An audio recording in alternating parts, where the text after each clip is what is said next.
Así fue recibido el Papa Francisco en Kenia, la primera etapa de su gira por África. Allí, 10.000 agentes son los encargados de la seguridad del Papa Francisco.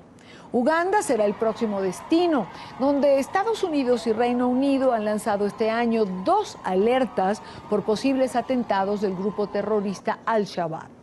La tercera y última etapa de este viaje será la República Centroamericana, que vive una guerra desde hace 3 años por el conflicto entre cristianos y musulmanes. En su primera intervención en Kenia, el Papa Francisco afirmó que el terrorismo es alimentado por la desesperanza, que nace de la pobreza y de la frustración.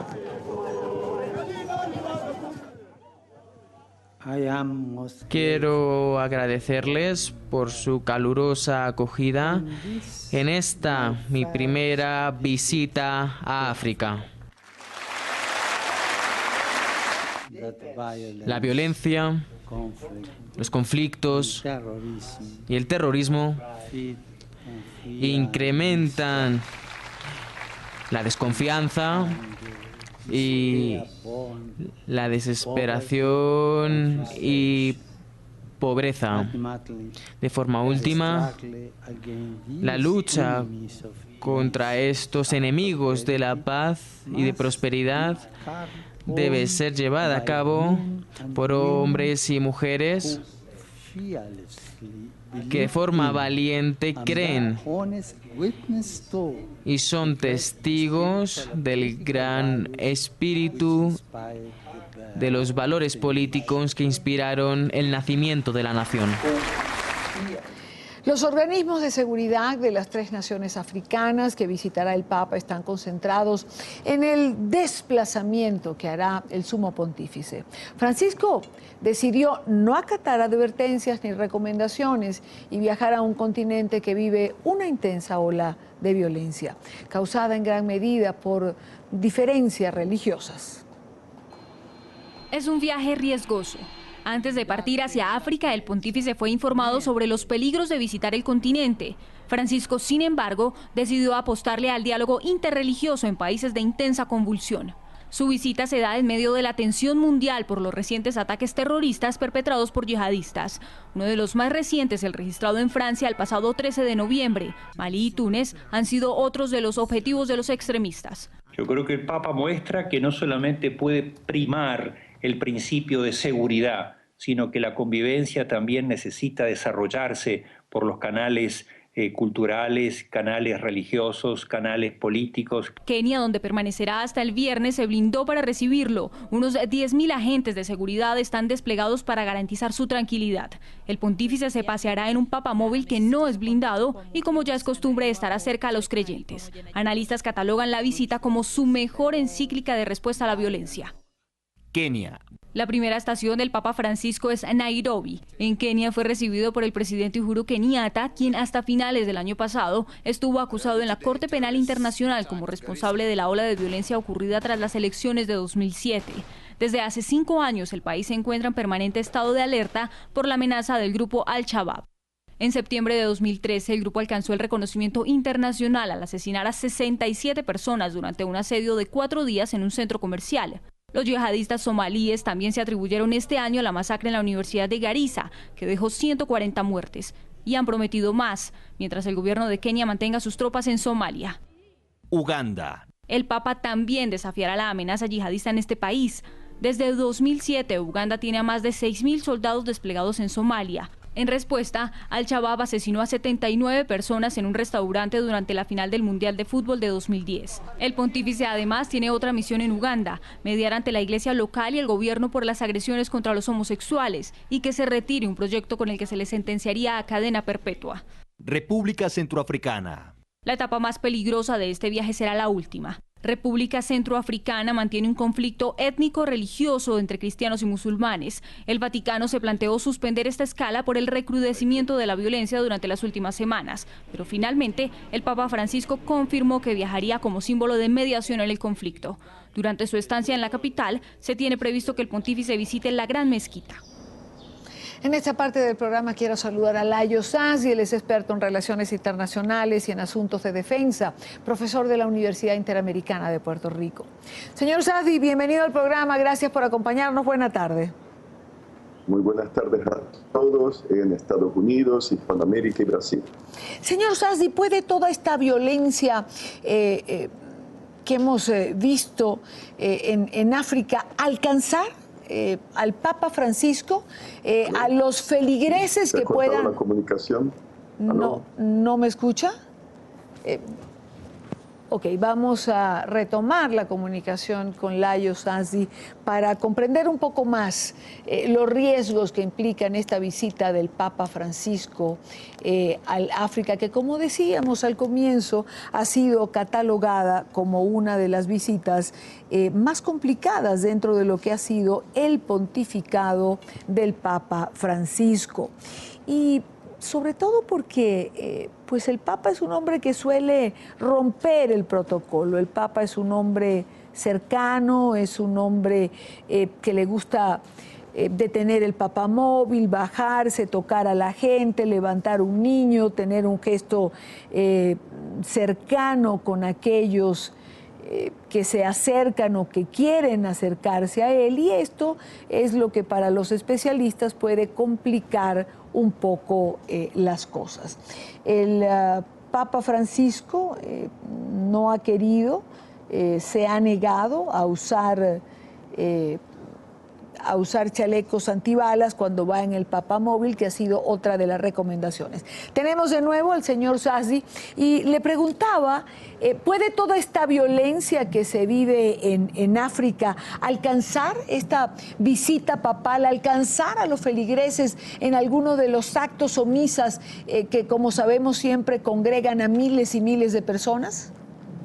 Bueno, ese es el problema, que a pesar de las medidas de seguridad, como los 10.000 agentes que van a ser desplegados en Nairobi, la capital keniata, por la visita del Papa Francisco, no tienen que los terroristas, en este caso de Al-Shabaab, intentar atacar al Papa directamente. Pueden hacerlo contra una concentración de personas que estén mirando, por ejemplo, la televisión, en un lugar, en un bar, por ejemplo, un lugar público, mirando los actos de la visita, y pues lleven a cabo un atentado para llamar la atención, ¿no? Y demostrar que ellos pueden atacar con impunidad y que las autoridades no pueden proteger a todo el mundo. Así que ese es un peligro potencial. Pero también hay que decir que podemos estar persuadidos y seguros que los servicios de inteligencia de Estados Unidos, de países aliados de Estados Unidos, servicios de escucha electrónica, ¿no?, y de comunicaciones como la NSA, la Agencia de Seguridad Nacional, estarán monitoreando la situación para precisamente alertar de alguna comunicación de los terroristas que quieran cometer un atentado. Pero el problema realmente son los llamados lobos grises o los lobos solitarios, vamos a llamarlo. Lobos grises era ese otro grupo terrorista turco, pero los lobos solitarios que no tengan ningún historial, sea un individuo que por ser un fanático religioso, pues decida tratar de acercarse a su santidad, al Papa, y llevar a cabo un atentado, estilo pues como hizo Aliaga contra el Papa Juan Pablo II en San Pedro. Así que en ese sentido, el Papa, que no estará en un papamóvil, ¿no?, según he escuchado, blindado, tendrá que estar realmente rodeado, aunque se acerque al pueblo, ¿no?, a saludarle como él tanto desea, pero estará rodeado y será, claro, difícil para los agentes de seguridad verdaderamente protegerlo, porque basta que haya alguien que se quiera colar. Pero bueno, eso es uno de los riesgos de esta visita. El Santo Padre sabe de estos riesgos, pero aún así, claro, él viene porque no olvidemos que África tiene una de las mayores poblaciones de católicos del mundo, anda en crecimiento, y se dice que 1 de cada 6 católicos del mundo vive actualmente en África. Bueno, quizás tendrían razón los terroristas al decir que las autoridades pues no pueden proteger a todo el mundo. Es prácticamente imposible, señor Sazi, en un evento como esto. Por eso, además, hay autoridades en este circuito que hace el Papa Francisco que han dicho que no se sienten capaces de garantizar la seguridad del Papa. Sí, ese es el problema. En cuanto a la gente, a cualquiera que esté escuchando, por ejemplo, no olvidemos el ataque ese de Al-Shabaab, este grupo terrorista somalí que se rindió pleitesía a Al-Qaeda en el 2012, aunque hay una rama, una facción que pues aceptó la autoridad de Estado Islámico. Pues hubo ese atentado de julio del 2010 en Kampala, en 2 lugares, atentados creo que suicidas, ¿sí? La gente estaba mirando la final del partido del Mundial de Fútbol en Johannesburgo, entre España y Holanda, y estallaron las bombas precisamente porque Uganda tiene fuerzas militares en el sur de Somalia para tratar de contener al Al-Shabaab. Las tiene desde el 2007, unos 6.000 soldados, y explotaron pues en el atentado los artefactos explosivos y mataron hasta 79 personas, solo mirando la televisión de la final de fútbol. Así que podrían hacer una cosa similar si no pueden acercarse al Santo Padre. Pero, claro, en el caso del Papa, y más ahora que va a ir a Nairobi a una barriada de la gente más pobre, pues, y él va a querer estar con la gente. Entonces, ahí está el problema, que haya alguien que ni siquiera tiene que ser de Al-Shabaab, puede ser lo que llamo el lobo solitario, que odie a otras religiones, claro, y decida pues atentar. Y esperemos, Dios quiera que no sea así. Y claro, el Papa, aún cuando se acerca al pueblo, tendrá agentes de seguridad a su alrededor, pero claro, no hay una garantía 100%. Claro, es una circunstancia complicada. Señor Sazi, ya que estamos conversando, hoy el presidente Barack Obama decía que no hay una evidencia que sustente que ISIS sea una amenaza real en este momento para Estados Unidos.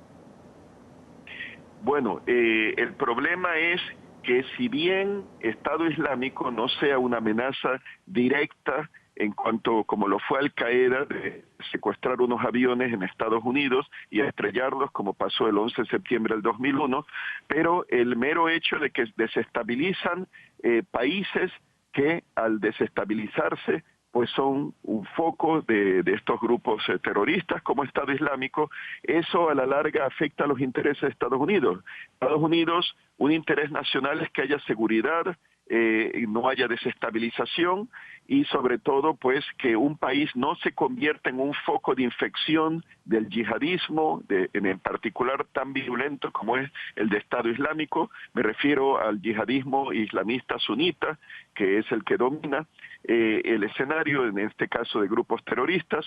Y bueno, ya vimos cómo Afganistán pues fue invadida por Estados Unidos en noviembre del 2001 por los lazos que le atribuían al gobierno, al régimen talibán, con Al-Qaeda tras los atentados del 11 de septiembre del 2001.